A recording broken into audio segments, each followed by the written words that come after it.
Hey, good afternoon, everyone. Welcome to One Police Plaza for our September crime briefing. So New York City continues to see significant declines in crime. Over the past 9 months, we're down 10 homicides, or 3.7%. We're down 97 shootings, or 10.9%. And we're down 882 robberies, and that's 7.2%. Those numbers are as of September 30th when compared to last year. We continue to focus on crime where it still exists. Our precision policing is targeting those who carry a gun, who those commit violence. And I think the results have been great. That focus is happening at CompStat. It's happening in the Detective Bureau, and with the new Gun Suppression Division, it's happening in the Intelligence Bureau, whose FIOs, the Field Intelligence Officers, are taking hundreds of guns off the street. It's happening on patrol. And it's happening so much in Dermot Shea's shop, where he's tracking the gun cases, making sure there's follow-up and ensuring that we make the best cases possible. So after I speak, the mayor's going to speak, and then Dermot's going to give you the crime stats, and then Carlos Gomez is going to give you an update on neighborhood policing, and Bob Boyce will talk about some notable cases, and we do need your help in 2 of those cases. So, Mr. Mayor. Thank you. Thank you very much, Commissioner. And Commissioner, I want to congratulate you on the success during the month of September. Also want to congratulate you and Chief of Department Gomez for leading for the first time this monthly report. This new leadership team has proven that they have been able to continue and deepen the success that we knew in the first 2.5 years of all of us working together. We see very good results for the month of September. I emphasize always that we know we have a lot more to do, and we will never be satisfied, but we are pleased that there's been real progress during the month of September. Now, one of the things that I am particularly aware of is the focus on precision policing. This is proving time and again to be the way to improve the safety of our people and to address situations quickly and effectively. And that approach, which obviously came to the fore during Commissioner Bratton's tenure, his first and his second tenure, is now being deepened by the new leadership of the NYPD. I also want to thank Commissioner O'Neill, Chief Gomez, and all the leadership of the NYPD for the extraordinary manner in which they and the men and women of the NYPD handled the situation in Chelsea 2 weeks ago. Extraordinarily effective, focused response to what was obviously a very challenging situation. So, Commissioner, I know that was a tough way to have a first day on the job, but you handled it with tremendous skill and grace, and I commend you for that. Now, I want to go over what we know from the statistics that we'll go over for September. I'll note there are cities in this country, and I say this with sorrow, there are cities in this country that are experiencing increasing crime. And our hearts go out to their residents, and we know how hard the leadership of those cities are working to address the situation. We're very pleased to be in a city where crime continues to go down through innovative strategies, through exceptional effort by the men and women of the NYPD. So the numbers that Commissioner O'Neill went over, you'll hear more from Deputy Commissioner Shea in a moment, but just very simple snapshots comparing this point in 2016 with the same exact point in 2015. Overall index crimes down 3%, murders down 3.7%, shootings down 10.9%.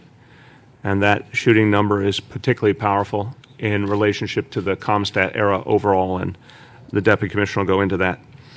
And comparing September 2016, that month, September 2016 to September 2015, overall index crimes down month to month, down 12.1%.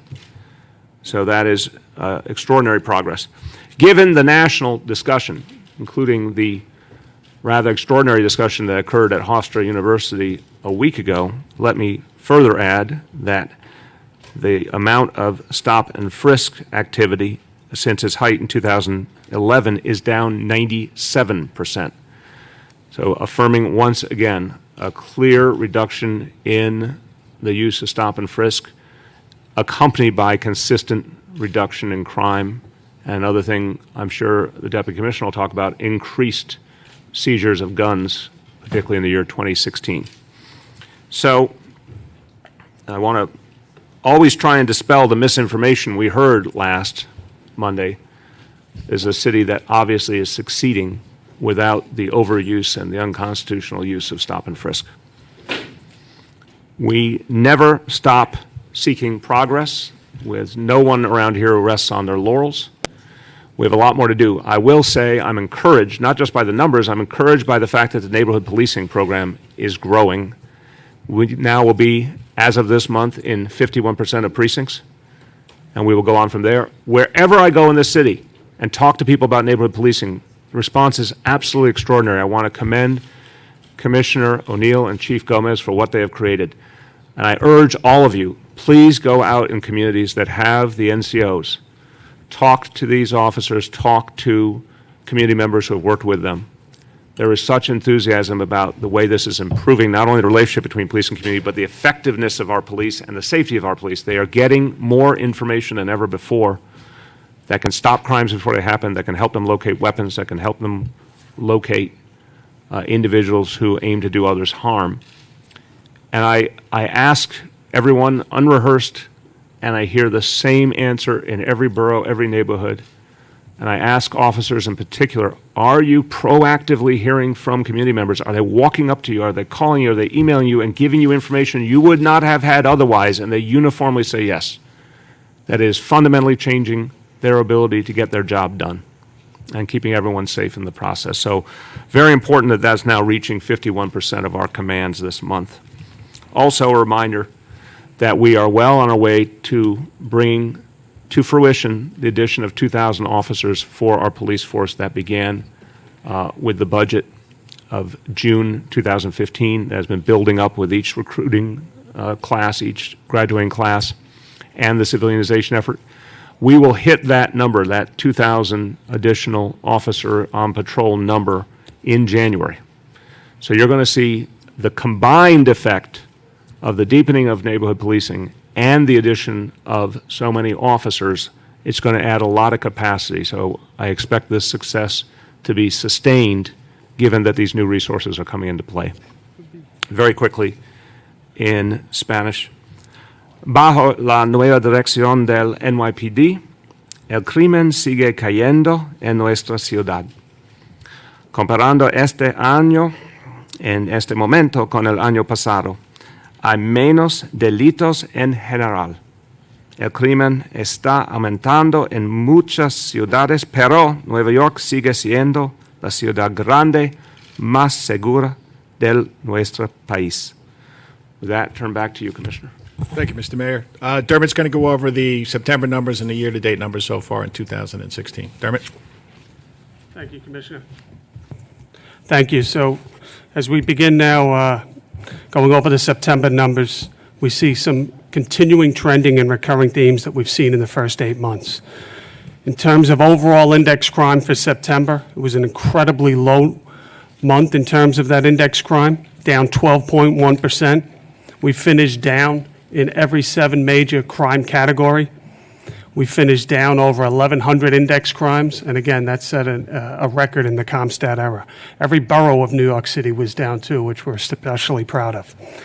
Individually, the crimes, murder, we recorded 32 murders thus far in September. That's 2 fewer, 2 lives saved than just 1 year ago. Rape, a reduction of 27 rapes, 108 versus 135, which is a 20% reduction in recorded rapes. Robberies, we saw over 200 fewer robberies in New York City this September. That's 1316, down from 1536, and it's a 14% reduction. Felony assault was down 4.9%. Over 300 fewer burglaries in New York City, a 24.8% reduction. Grand larceny down 7.9%. And stolen vehicles, and when I say stolen vehicles, that does also include motorcycles. 176 fewer stolen in New York City in September, a 22.7% reduction.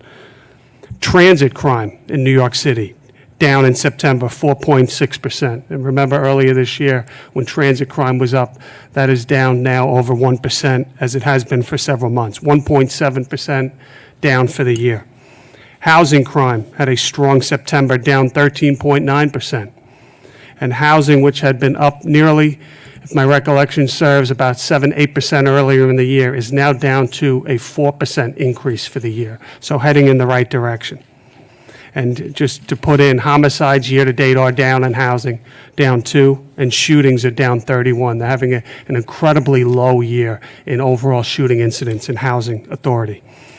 Shooting incidents for the month of September was up, 108 versus 98, driven by really primarily 2 patrol boroughs, Queens South. Queens South was plus 12, and Brooklyn South, which was plus 9. Very localized in Queens South, the 103 precinct and the 113 precinct, where we're having significant gang issues. And that's the second month in a row that we mentioned that. So through the first 9 months now of 2016, we're down 3% in overall index crime. Our shooting incidents year-to-date through September 30th are down 97, 11% reduction, which makes it the lowest that we've ever recorded in the CompStat era in terms of shooting incidents in New York City. Murders through September 30th are down 10 for a 4% reduction, and that's 262 versus 272. And I'll follow that up because unfortunately we did record a number last week that I'll get into just slightly. Before I do that, just let me follow up with enforcement efforts by the New York City Police Department. It's both September and some year-to-date numbers. Through September 30th, we're down nearly 19,000 arrests in New York City. That's a 7.3% reduction. That's the lowest that we've ever recorded in the CompStat era for arrests, felony violation, and misdemeanors. Felony arrests for the first 9 months of this year are up nearly 5%. Misdemeanor and violation arrests are what we have reduced, and that's down nearly 22,000 this year alone, 6.7% down on the misdemeanors. Don't worry, you're very safe in this room. And 55% down on the violations. In fact, this whole city, you're very safe. Gun arrests in New York City, up 11.6% for the year.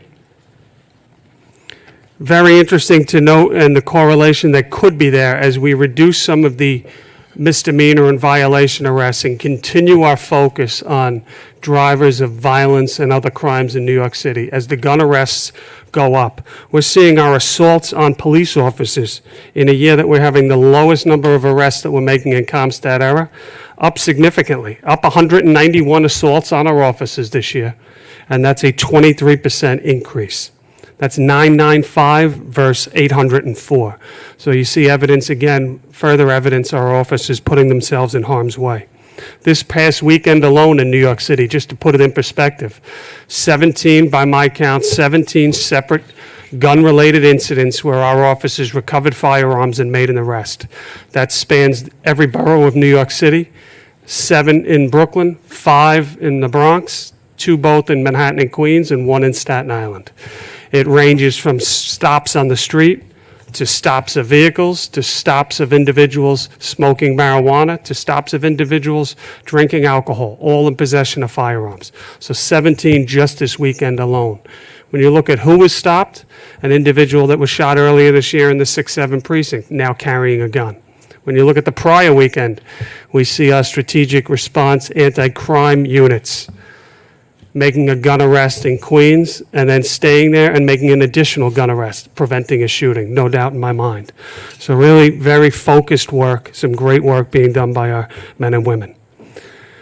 Stop, question, and frisk 250s that have been prepared, just to put it in perspective, because I don't think if the raw numbers give the whole story.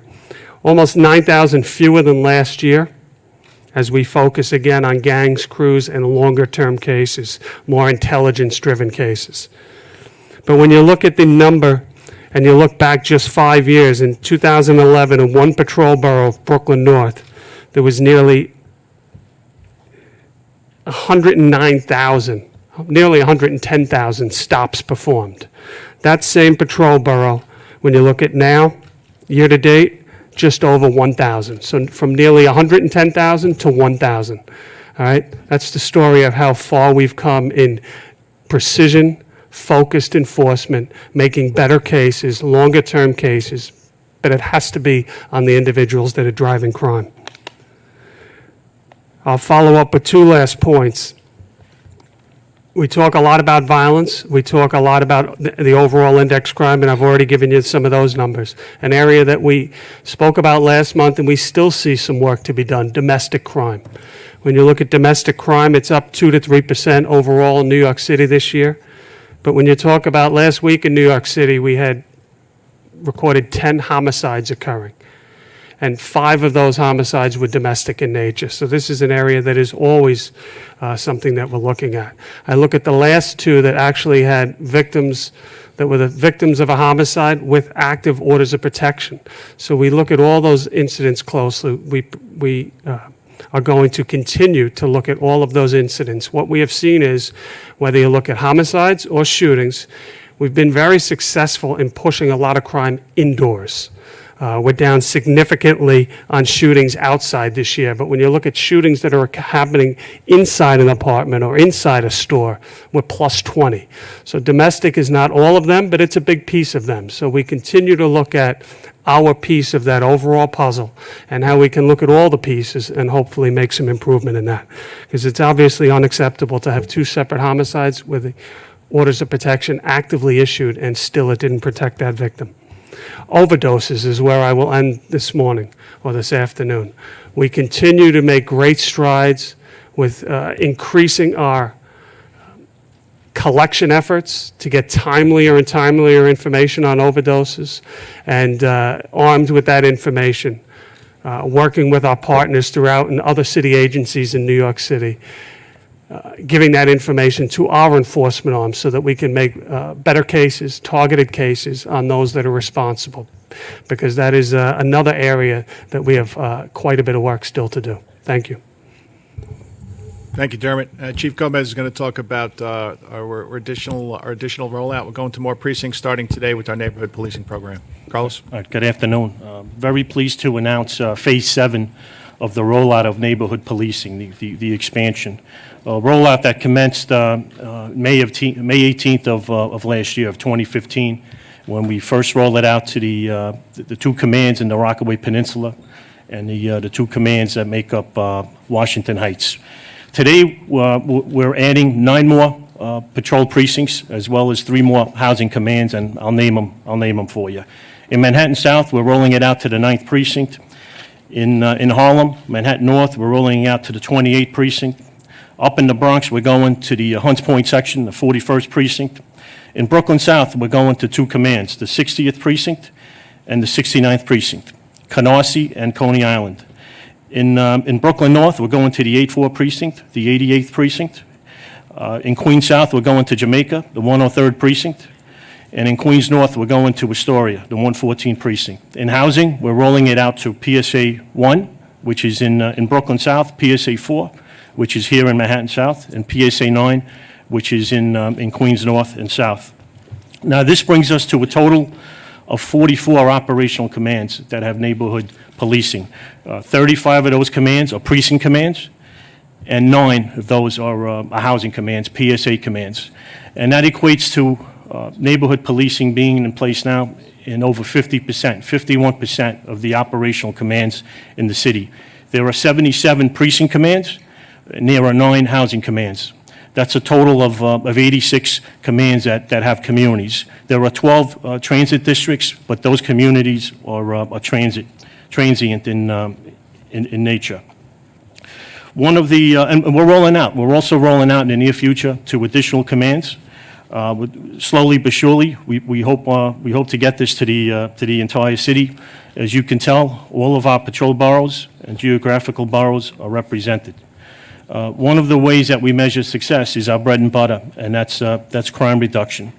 And collectively, in these commands that currently have neighborhood policing, overall crime is down 2.8%, robberies are down 8%, shootings are down 8%, and murders are down 3%. And one of the commands that had the most success was actually the largest precinct, the most busiest precinct in the city. That's the 75th precinct in East New York. Since neighborhood policing was implemented there, I believe it was January of last year. Shootings are down 32%, 38 versus 56. Overall crime is down 5.5%, and robberies are down 14%. One of the reasons for that is the commanding officer that was there, Mike LaPetri. And in part because of that success, we promoted him last Friday to deputy chief, and he'll be working out of my office as one of my executive office, and he will help implement this neighborhood policing to other commands as we roll it out. He'll be a role model, a mentor to the precinct commanders to make sure they have the same success that he did. We're also in the future, we'll be doing community satisfaction surveys to see what the residents feel of neighborhood policing. But personally, I get a lot of positive feedback from community members as well as police officers. They're establishing relationships, more contacts, and building that trust that, as the mayor noted before, trust is very important in getting information from the community. Information that may not have flowed as easily in the past. We're certainly getting more information. We're being more precise. We're targeting the right individuals, and hence we're reducing crimes. Other benefits that I've seen is certainly a much quicker response time in these commands. There are more resources, more police officers, more sector cars out on patrol. Thank you. Thanks, Carlos. As I spoke about in my swearing-in ceremony, neighborhood policing is the way we're going to move forward. I think that we have to evolve. We can't stand still. And our focus is going to, obviously, it's primarily a crime-fighting strategy, but it's about community cops and counterterrorism, as we've seen over the last couple of weeks.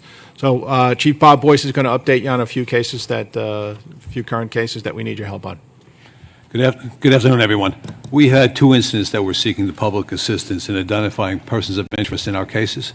We could just flip these things on both sides. Peter, if you could do that on the side. Thursday morning, September 29th, we found a body of a female inside Owl's Head Park in the 6-8 precinct. She has suffered severe head trauma, and it was declared a homicide later that day. This individual was found by a jogger as we were running by. That's a different case. All right. If you could just show the video, please, of the... This individual right here was, this is the victim right here on the right. This is the person of interest she was speaking with. This is about 2:45 in the morning. We estimated her death at about 5 o'clock in the morning. She was last seen with this individual across the street from Owl's Head Park. She was identified as Jennifer Cohen. She's a 35-year-old female, lives nearby on 4th Avenue. He's a person of interest. We don't know what happened in between there and then, but as I said, she suffered from severe head trauma and was found inside the park at about 9 o'clock in the morning. Second case we have is happened early Sunday morning at 4:20 hours. These are the images from an assault up at the Perilla Latina Bistro in the 50 precinct on Broadway.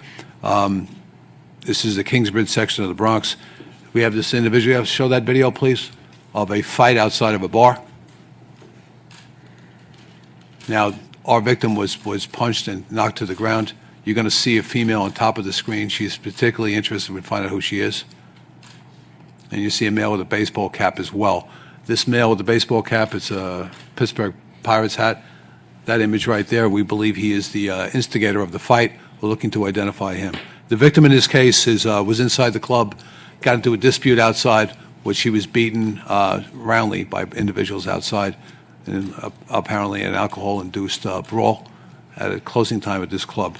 Right now, he's in extremely critical condition, and we question whether he's going to survive or not. So, if anybody knows this individual, especially in that hat in the lower frame on that poster board, we need them to call the tips line as soon as possible. Thanks. Okay, thanks, Bob. I'm going to open it up to questions. Police-related questions, open up, please. Lisa? Commissioner, the neighborhood policing, how would you sum it up for people what makes it different from community policing of the past? Well, I think primarily it's that this is a crime-fighting plan that we have. This is a shared responsibility. We're now in over 50% of the precincts throughout the city, and if you take a look at the precincts that we're in, it's the precincts that are continually challenged by violence and crime. I think if once you get to know the sector cops, once you get to know the NCOs, once we sit down to the community meetings, the tenant association meetings, and we get some help in figuring out where the problems are. But who knows better than where the problems are than the people that live and work on the block? I mean, we're pretty good at it, but we can get a lot better through this neighborhood policing plan. So I'm really excited about it, and I know Carlos and Chief Monahan are going to keep pushing it. Lisa, let me just add, first of all, it's never been sustained before in the history of New York City. So different efforts were tried and then pulled back on for a variety of reasons.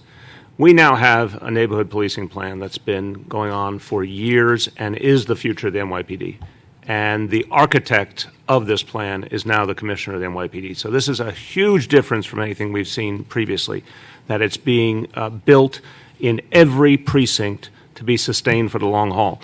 But the second point the commissioner made, with all due respect to, I'm sure, well-intentioned efforts in the past, this is not social work.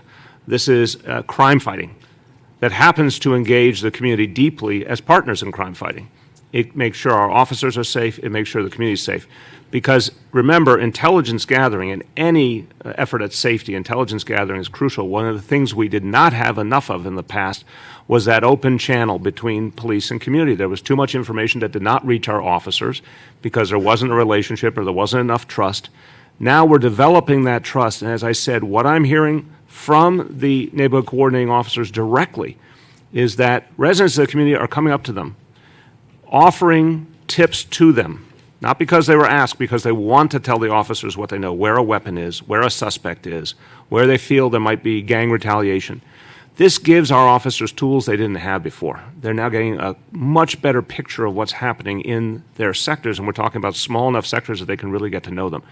So nothing like this has been tried on a sustained basis in New York City before, and I think it's going to be one of the things that really makes us safer. How hopeful are you that this will help heal the tensions between communities of color and the police, especially with the young people?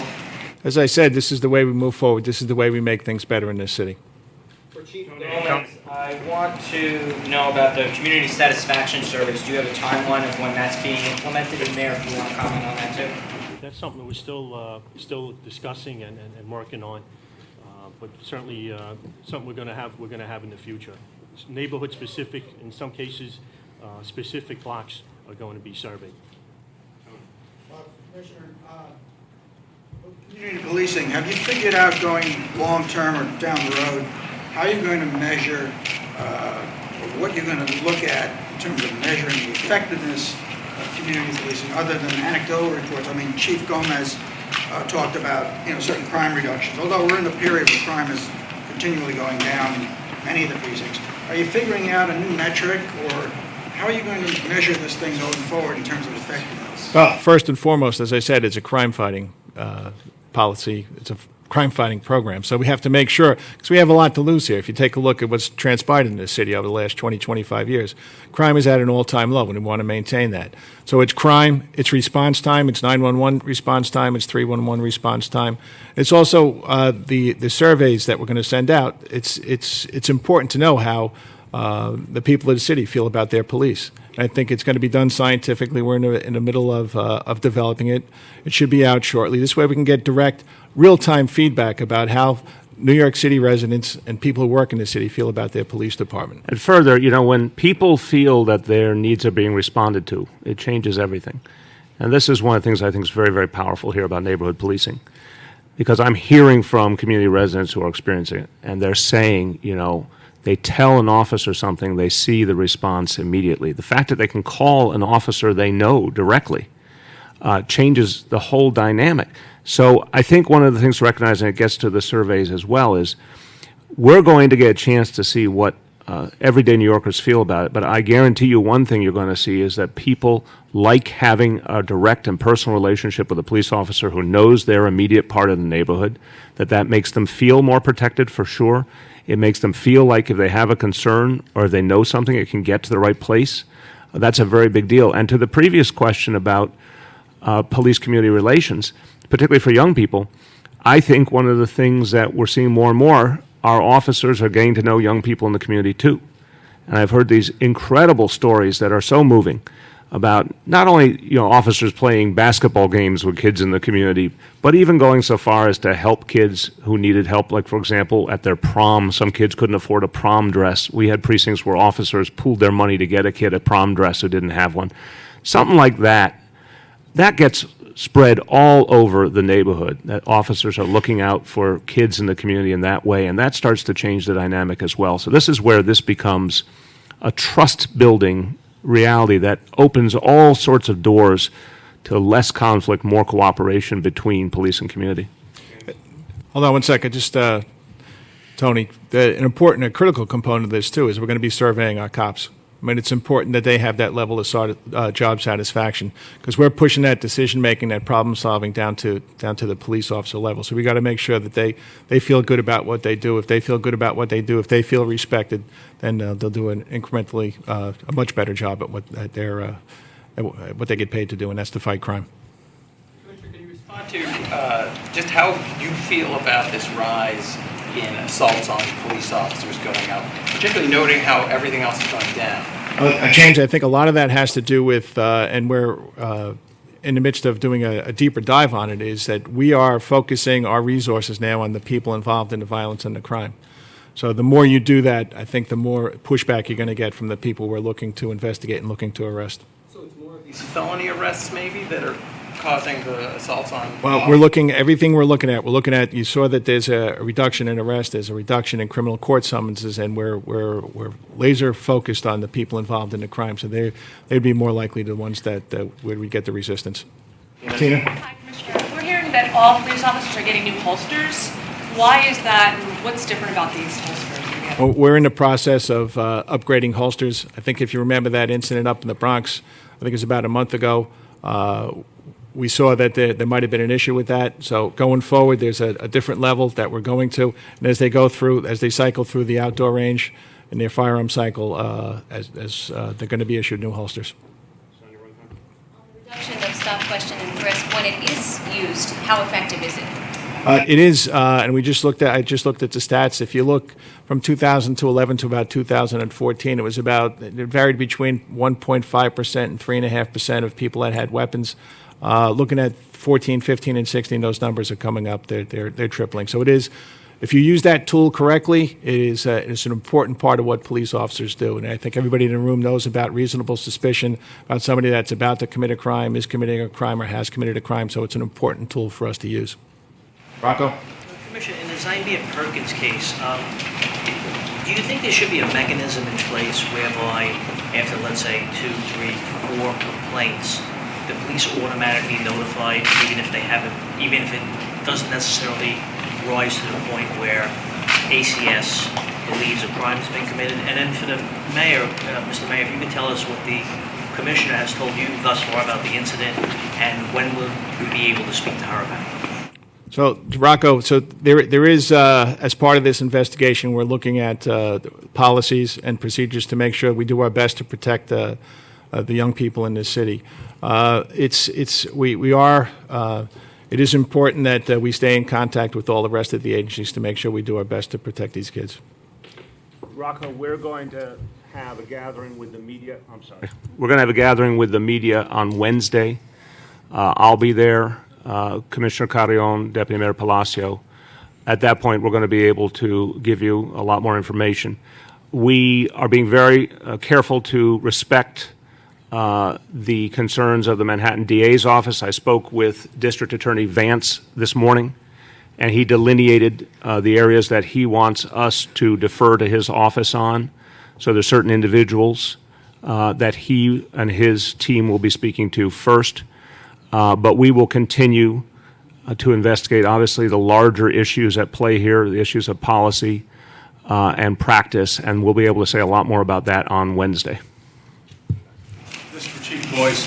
Chief, the second month anniversary of Katrina Matrano's killing happened yesterday. I was wondering if we have an update on that case. Is there anything new? The investigation continues. As I previously said, we have a large amount of tips that come into Crime Stoppers. We've completed our initial investigation. We still have a large presence in 106 in the Howard Beach area. We've spread it out to South Ozone Park as well as East New York, Brooklyn, with neighboring areas. So I believe right now we're at 180-plus complaints that come into Crime Stoppers. Each one is being vetted. Each one, where appropriate, we take a DNA sample of that person that's spoken to, and we compare it to the ones that we have, the exemplar that we have of the perpetrator. So that's where we are in the investigation right now. Members from Brooklyn's Queens South Homicide, the 106 Precinct, and the Special Victims Special Investigation Division, which is a major case squad, are assigned to that investigation. So we still have a very large investigative profile involved. Nothing more to tell you others going forward from the case at this point. 2 months anniversary yesterday. Well documented by us as well. Two questions. First of all, I know that Chief Gomez has said that there was no timeline for the surveys for the community. Is there a timeline for the surveys for the police officers? And then quickly, my second question for Chief Boyce on the Vetrano case was, I know that a man was taken into custody, I think it was last week, after he was found naked in the park. His DNA, I believe, was also tested. Has that come back? Well, the first question, we're going to look to do them kind of simultaneously at the same time, but that's in the future, both of them. To answer your question about that individual who was clearly in a psychotic moment, his DNA was collected and it was sent down, and that's where we are. It has not come back yet. We expect it sometime this week.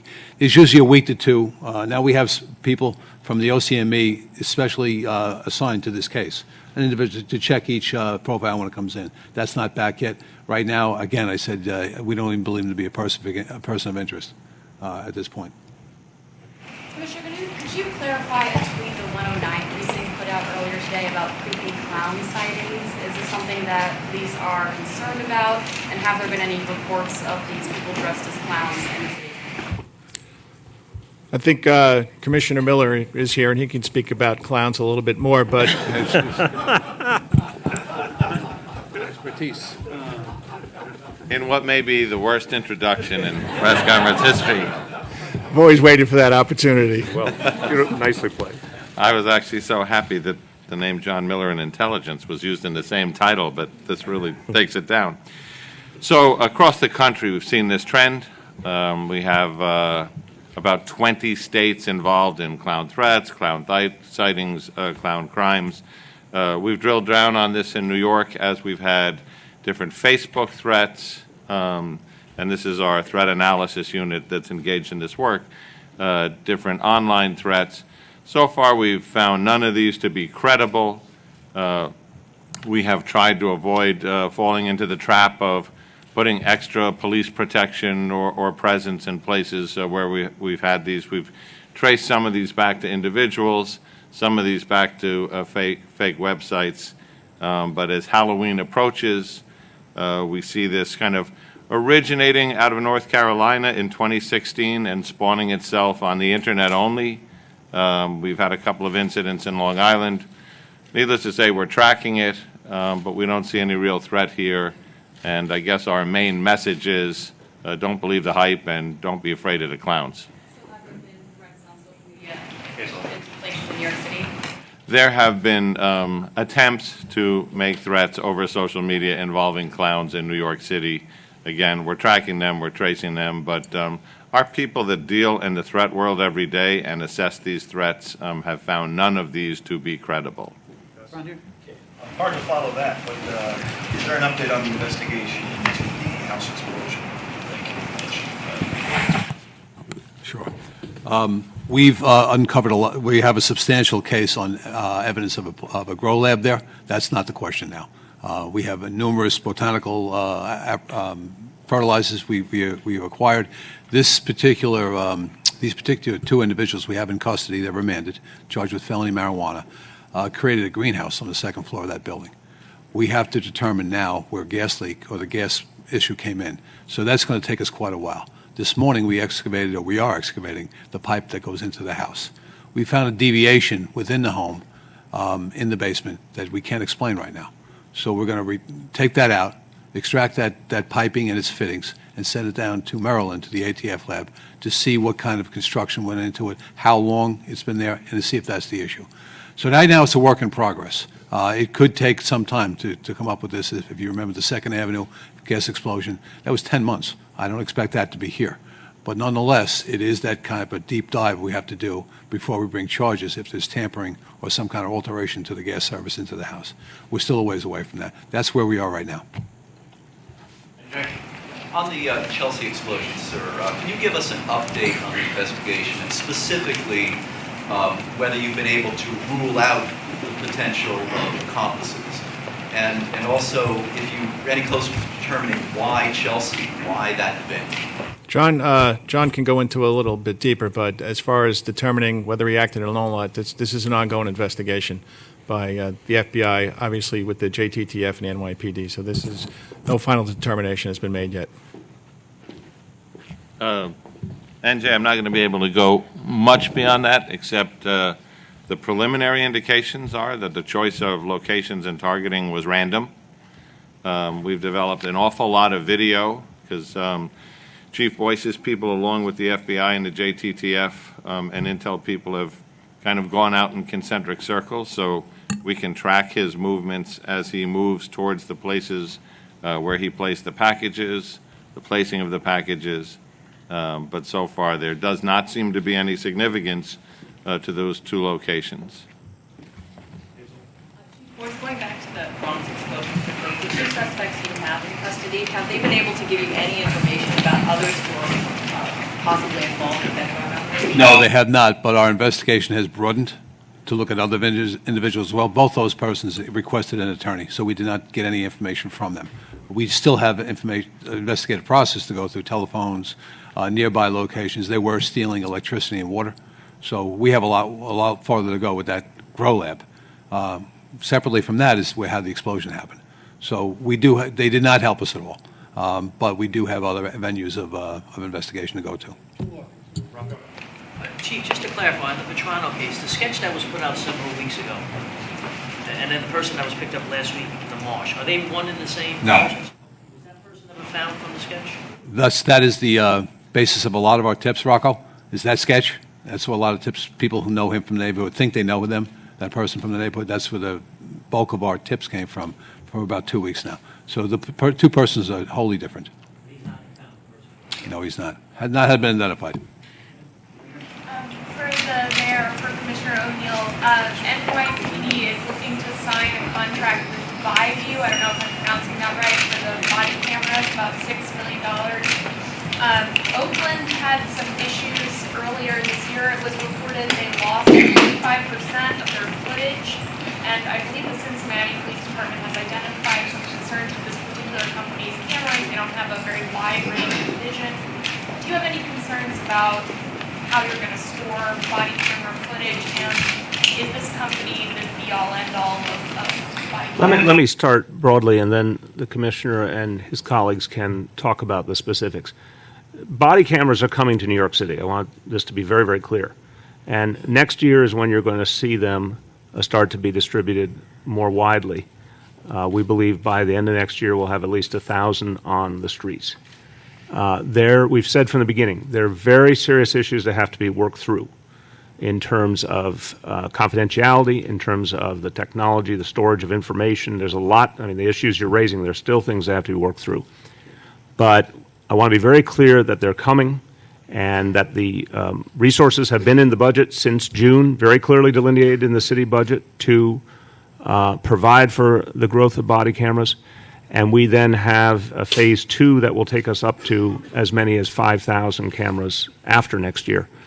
But we've been very, very clear about the complications and the challenges that come with doing it in the biggest city in the country with the biggest police force by far in the country. And so we're going to be purposeful about getting it right. Once we start down the road, we really have to make sure we've gotten it right. Second, we have a federal monitor who has to sign off on each and every action. So that adds another layer of approval we need. So I'll let now the commissioner and his team talk to the specifics. Hey, Ben, if you want to talk about it a little bit.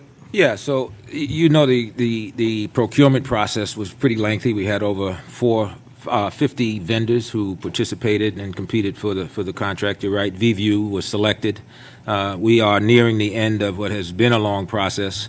There'll be a hearing on October 13th, a public hearing as is required. We published in the public record on Friday. As the mayor indicated, we, as part of our work with the Federal Monitor, we're rolling out 1,000 cameras, which were federally required under the remedial practices and measures that the federal court has asked us to do and requires us to do. So we'll do that, and we hope to have a contract in place by the end of this year, by the end of December. If that is the case, then we hope to begin rolling these out early next year, and we'll be rolling them out a precinct at a time. There'll be 20 precincts where 50 cameras per precinct will be given to the respective officers in those commands. And then, as the mayor said, I mean, the way to think about this is a pilot project, and we will continue to learn from the rollout. We have a policy in place, and we're continuing to look at and evaluate the policies. And we also, for the first time, put out a questionnaire. We received 25,000 responses to the questionnaire and survey to people across the city, getting their input and their thoughts on what their view is of the cameras. And by and large, people, large percentage, were supportive of the cameras. And certainly, as you already know, we are supportive of the cameras because we know they'll be extraordinarily helpful in a variety of ways for our police officers' safety, but also for our citizens in terms of the transactions and the encounters we have with our citizens.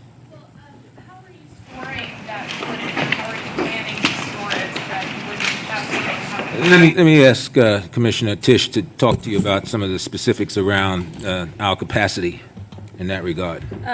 So just really quickly, because this is still, it's not a completed procurement, so I can't go into too much detail about it.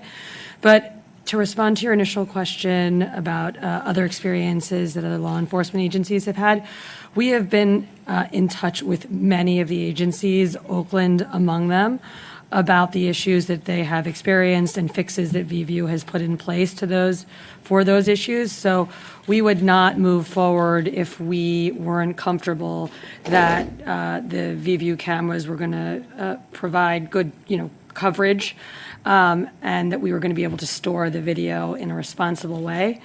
As for the storage, specifically on the second question you asked, there is no way to store that amount of data in NYPD data centers. It's just so many officers, so many hours of footage. I could be building data centers for the next 2 years and still not have the in-house storage in place to accommodate that amount of data, especially given the time frame that we wish to store the data for. So we will be leveraging cloud options for storage of the video, as most law enforcement agencies of our size do now in similar body camera programs. Thank you all. Thanks, folks. Thanks, everyone.